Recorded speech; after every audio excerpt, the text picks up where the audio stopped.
Hat, check. Sunglasses, check. Notes, check. Pepsi, check. Sources, check. Thick skin, check. Oh, and one more thing. 10,000 subscribers, check. Let's go!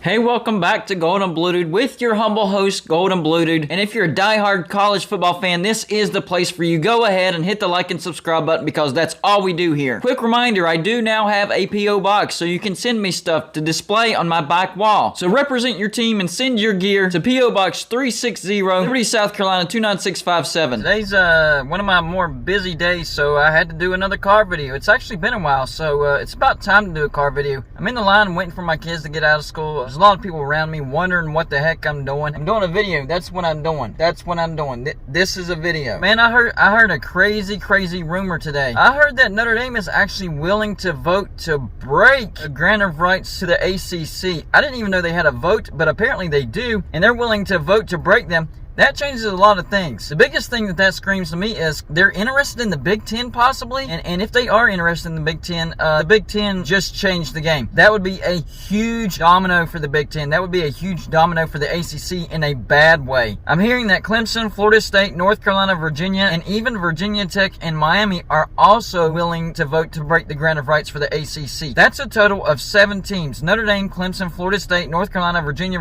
Tech, and Miami. Of course, we're thinking that Clemson, Florida State, North Carolina, and Virginia are going to head to the SEC. Now, Virginia could be the SEC or the Big Ten. Florida State could be the SEC or the Big Ten. North Carolina could be the SEC or the Big Ten. Virginia Tech also Big Ten or SEC. Miami is leaning heavily towards the Big Ten. That could be a big mistake by the SEC, and I already talked about that in another video. And then I think there's 4 other schools that have the possibility of voting against the grant of rights to break them because they do need 8 teams. There's NC State. I think NC State would be headed to the Big 12, to be honest with you. Same goes for Louisville. I think they'd go to the Big 12. Georgia Tech, that's an interesting one. Georgia Tech fits in the Big 10 a lot better than people realize. That would be a good pickup for the Big 10. They'd be going south. And if you got Georgia Tech and Miami, that's a great pickup for the Big 10. Maybe if they're guaranteed a spot in the Big 10, they vote to break the grant of rights. And same thing with Pitt, except I think Pitt would end up in the Big 12, which this would be great for West Virginia because you'd be bringing in NC State, Louisville, and Pitt from the ACC. Maybe a Syracuse, but I'm not going to talk about them today. So this changes a lot of things, and this would be a huge domino that would fall, and it would be the demise of the ACC, and the Big 12 would definitely be a benefit of this. Yesterday I talked about the Big 12 saying that they're going to do expansion in phases. First phase is going to be Colorado and Arizona. Second phase is going to be Utah, Arizona State, and possibly San Diego State, and then a third phase with unnamed teams. Those unnamed teams could be these ACC teams, and if Notre Dame helps to break the grant of rights, there's a few ACC teams that would be willing to go to the Big 12 and would fit quite nicely in the Big 12. Also, in the Big 12 TV deal, they made sure to put in an escalation clause in case they do decide to expand. That way they can come back to the table and renegotiate and make the TV deal even better to accommodate the new members, which is probably going to guarantee that they would make more money than what they do in the ACC. So yes, the grant of rights have to get figured out first and foremost for any of this to happen, but it looks like 7 teams are willing to vote as of right now. They just need 1 more. So all you have to do is flip one of those teams and boom, you can break those grant of rights, and then all chaos breaks loose. If Notre Dame does decide to join the Big Ten, I think the Big Ten would also bring in Stanford. I think that's a great combo. And Oregon and Washington still on the table for the Big Ten, but they probably wouldn't get a full share of the revenue for the Big Ten. And in the future, that's what we might be looking at as far as future expansion for the Big Ten and the SEC. They're going to add some more teams, but those new teams might not add that much value, so they're going to get a smaller cut than what the members, as of right now, counting USC, UCLA, Oklahoma, and Texas, for the SEC and the Big Ten are going to get. And they're going to be just fine with that because it's still going to be a lot more than what they're making right now. So as I have been doing recently, now I'm going to go into my score prediction mode. The teams I'm going to be doing today is Notre Dame, Virginia Tech, NC State, Louisville, and Georgia Tech. All these teams involved in this possible breakage of the grant of rights for the ACC. First, we'll start with Notre Dame. And I do think Notre Dame is going to have a good season, but I don't think they're going to be a playoff team this year. I mean, they start off the year on their road to number 2, Ohio State. That is a heck of a way to start off the season. That's going to be a tough game, and I think that's a loss. I don't even think it's a 50-50 loss. I think Ohio State wins by a couple touchdowns. Right after that, they get Marshall at home. That's a nice tune-up win. Then they get Cal at home. I know Cal's sort of a rivalry, but Cal's not going to be all that good. That's going to be a win. At North Carolina, look, Notre Dame has had North Carolina's number, and North Carolina isn't going to be all that great this year. That's going to be a win for Notre Dame. Then they get number 25, BYU in Las Vegas. This could be like a home game for BYU, and BYU is going to be a pretty good team. I have this as a 50-50 loss for Notre Dame. After that, they get rival Stanford at home. Could be tricky, possible trap game, but I have this as a win. Then you get lowly UNLV at home. That's a blowout win for Notre Dame. On the road to Syracuse, that's a tricky, possible trap game. Syracuse is tough to beat in the Dome, but I have Notre Dame with a 50-50 win over the Orange. After that, you get number 4, Clemson at home. This is going to be a massive game. This is a coin toss game, but it being in South Bend, I actually have Notre Dame with the 50-50 win over Clemson. After that, you get your rival Navy in Baltimore, but I think you actually win that game with relative ease. Then you get another rivalry with Boston College at home. This is going to be a 50-50 win because Boston College is going to be actually better than what they were last year. They're going to give Notre Dame a fight, and Notre Dame could lose this game, but I think they're going to win it. So I'm giving them a win. And then finally, on the road to rival number 14 USC, and I think USC is going to have a massive bounce back year this year. I have this as a 50-50 loss, so I have Notre Dame going 9-3. That's still a really good season for Notre Dame. First year head coach Marcus Freeman recruiting at a high level. I see great things for Notre Dame in the future for Marcus Freeman, but for this year, a decent 9-3. That's not bad at all. Next up, we're going to Virginia Tech, and I'm just warning you, Hokie fans, this is not going to be pretty. I have Virginia Tech having a terrible season this year, not going to lie. And that's not me trash talking Virginia Tech. This is a massive rebuilding process right now. You're just not going to be good this year, but here's a look at your schedule. First, you go on the road to Old Dominion, and I think this is a 50-50 loss. And this actually has precedent. A few years ago, Old Dominion actually beat Virginia Tech at home. I think history repeats itself. After that, you get Boston College at home. You will have the home field advantage, but Boston College is just going to be too good. This is a 50-50 loss. Then you get FCS Wofford at home. That's an easy win. Then you get rival West Virginia at home. This is also a 50-50 loss. West Virginia is just going to be too much for Virginia Tech, but the home field advantage will make this a 50-50 game. After that, on the road to North Carolina, I think this is a for sure loss for Virginia Tech. North Carolina's going to be a little bit better. Then on the road to number 17 Pitt. Pitt's not going to be as good as what they were last year, but this is still a loss for Virginia Tech. Then you get number 16 Miami. I have this as a possible trap game for Miami, but I still have it as a 50-50 loss for Virginia Tech. After that, on the road to number 13 NC State. That's a big time blowout loss right there. Then you get Georgia Tech at home. I actually have this as a 50-50 win. You go on the road to Duke. I think that's a good win for Virginia Tech. Then on the road to Liberty, I actually have this as a 50-50 loss. Liberty's going to be a good team this year. And then finally, Virginia at home. And I think Virginia is going to be a little bit better than what they were last year. Even though this is a rivalry game and it's at home, I have this as a 50-50 loss for Virginia Tech.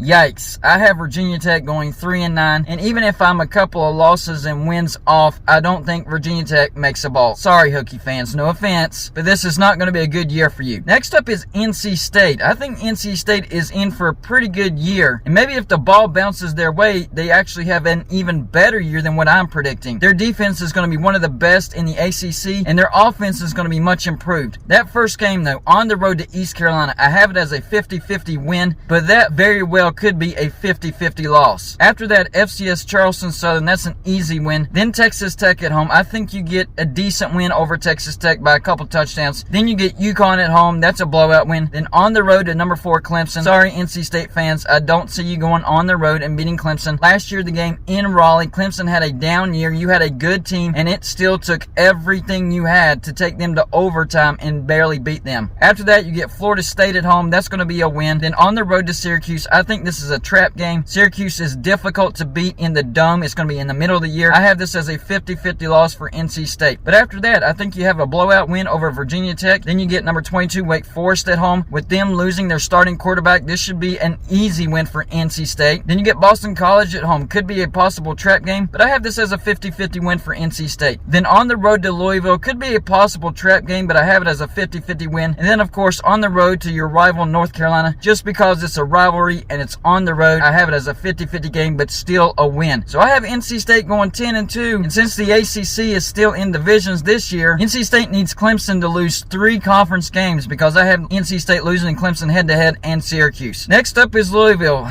Louisville fans, you're in for another rough year. Probably going to fire your head coach after this year. You start off the season with 2 road trips. This is not good. But the first road trip at Syracuse, I actually think you get a 50-50 win. I know it's tough to beat Syracuse on the road, but for some reason my gut is telling me that Louisville's going to win this game. But after that, on the road to UCF, that's going to be a 50-50 loss. Then you get Florida State at home. I think Florida State actually surprises Louisville. I have this as a 50-50 loss. Then you get USF at home. That's going to be a win. On the road to Boston College, this could actually be a big loss. I have it as a loss, but it could be a blowout. Then on the road to Virginia, also going to get beat soundly by Virginia on the road. Come back home to number 17 Pitt. That's going to be a loss. Then number 22 Wake Forest, and because Wake Forest lost their starting quarterback and they're going to have a terrible defense, I have this as a win. Then you get James Madison at home. I think that's a win. On the road to number 4 Clemson, I think that's a blowout loss. Then you get number 13 NC State at home. I think that's a blowout loss. And then on the road to number 20 Kentucky, I also think that's a blowout loss as well. So Louisville finished the season 4-8, and they will be looking for a new head coach. Next up, Georgia Tech. Kind of in the same situation. Big time rebuilding process, and they might be a better team this year, but because of the schedule, their record is not going to be looking very good at all. That first game, number 4 Clemson, could be interesting at first, but I do have this as a loss. Then you get FCS Western Carolina. That's going to be a win. Number 21 Ole Miss, probably going to get blown out by Ole Miss. Then on the road to UCF, I also have this as a loss. On the road to number 17 Pitt, that's going to be a loss. Come back home to Duke, there's a win for you. Then you get Virginia. I thought about giving you a win, but I think that's a 50-50 loss to Virginia. Then on the road to Florida State, I have this as a 50-50 game and a possible trap game for Florida State. I have it as a loss, but it wouldn't surprise me if Georgia Tech won that game. On the road to Virginia Tech, that's going to be a loss. Come back home to number 16 Miami, also going to be a loss. On the road to North Carolina, another loss. And finally at number 3 Georgia, and you guessed it, another loss. So yeah, this is not looking good. I have Georgia Tech going 2-10. That is terrible. And like I said with Virginia Tech, even if I'm a couple wins and losses off, Georgia Tech is just not making a bowl game this year. And finally Pitt. And I do expect Pitt to take a slight step backwards this year. They're going to have a decent defense, but I think the offense is where they're going to take a significant step backwards. Here's a look at their schedule. First game, the backyard brawl against West Virginia. I'm going to be there. I think this is a 50-50 loss for Pitt. Just like what West Virginia did in the offseason, you add that in with the losses that Pitt accrued on the offense, and that's going to be a close loss for Pitt. After that, you get Tennessee at home, and I think Pitt will still be licking their wounds from losing to West Virginia, and I think that's a loss as well. Then on the road to Western Michigan, and I think you avenge your loss from last year. That's a win. Then you get FCS Rhode Island at home. That's a win. You get Georgia Tech at home after that. That's also a win. Then Virginia Tech at home, lowly Virginia Tech, blowout win. Then you go on the road to Louisville. You should win that game comfortably. After that, I have you losing on the road to North Carolina as a 50-50 loss. You come back home to Syracuse and beat the Orange. Then I think you go on the road and beat Virginia, but I think that's going to be a close 50-50 win. After that, you come back home to Duke, probably blow out Duke, so that's a win. And then finally on the road to number 16 Miami, and Pitt will grab a loss right there as well. So I have Pitt going 8-4, getting to a decent bowl, but still a slight step back from last year. And no, I don't see Pitt getting to the ACC championship. So y'all let me know in the comments section what you think about the possibility of Notre Dame voting to break the grant of rights and the ACC just needing one more team. Will they get that one more team and the ACC gets busted wide open? That's all I got for you for this show. Like and subscribe if you haven't already, and I'll see you on my next show.